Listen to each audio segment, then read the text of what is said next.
మీలాగనే నేను కూడా government job మీద ఇష్టంతో దాదాపు 11 సంవత్సరాల క్రితం 8,400 ఈరోజు ప్రమోషన్ తీసుకొని ఒక డిప్యూటీ ఎంఆర్ఓగా 11 సంవత్సరాల తర్వాత నా జీతం 60,000.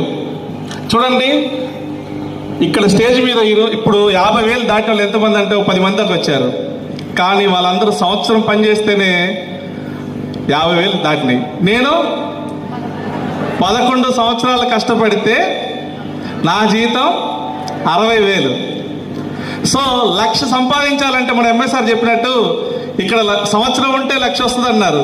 నేను 1,00,000 సంపాదించాలంటే ఇంకా 5 సంవత్సరాలు పడుతుంది నా ఉద్యోగంలో. అది తెలియక చాలా మంది గవర్నమెంట్ జాబులు అని చెప్పి